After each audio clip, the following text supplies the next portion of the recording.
minsan hindi nakakapasok kasi isa lang yung pwedeng magbantay. Sabi ng kuya ko na iuwi niya kasi para daw maalalayan pa daw niya, may pakita pa daw niya yung pagmamahal, may palabas ng bahay kung may araw, ganun. So, inuwi kahapon, guys. Naghanap ng may oxygen, ganun, para makatulong pa rin sa paghinga niya. And then, this morning, I woke up and I got a phone call from my sister. Sabi niya na wala na daw sa Ate Shade.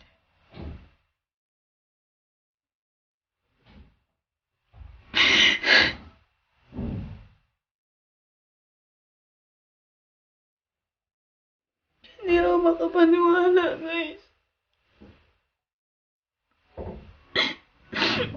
Ay, sakit-sakit kasi.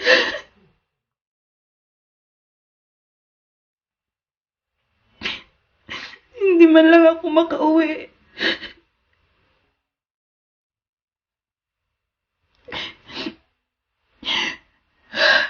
Pero mas nasasaktan ako, guys, kasi hindi ko alam kung paano i-take ng kuya ko.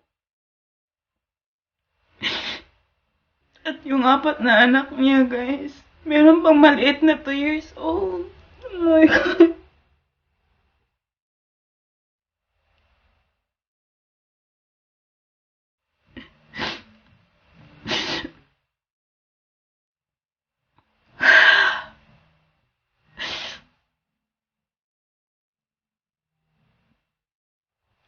Nung natanggap ko yung balita kayo ng umaga, parang naging bato ako, guys, pero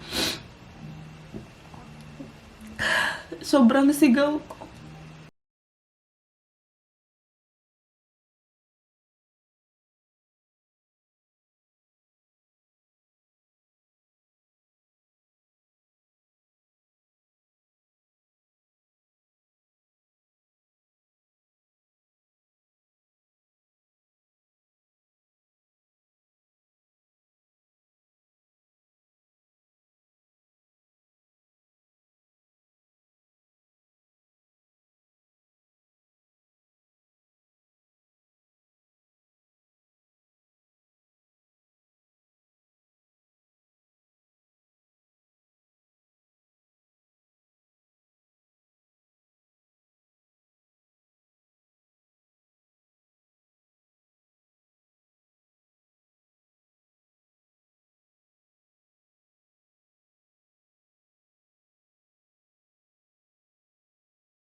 My family is going through this horrible situation ngayon.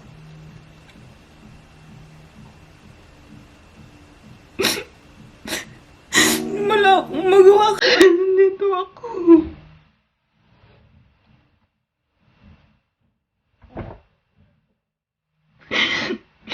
Pinagdarasal ko lang na sana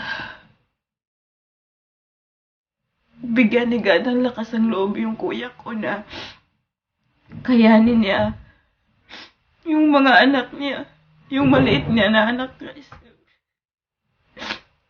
Mas lalo akong nasasaktan kasi lalaki siya na hindi niya makakasama yung mama niya.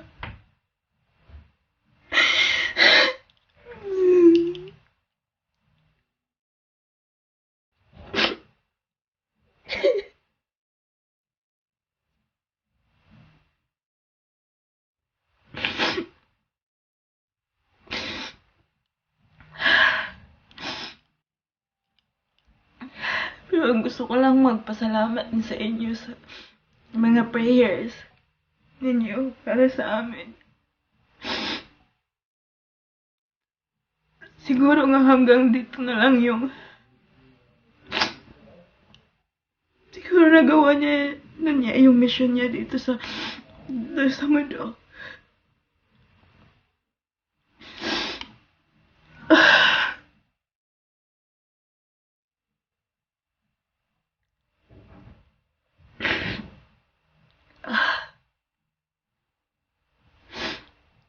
Siguro guys, mamamahinga lang muna din ako dito sa YouTube. Kaya napag-isipan ko na i-upload tong quick video na to para kasi ayoko din na baka magtaka kayo hindi ako na makapag-upload for a while.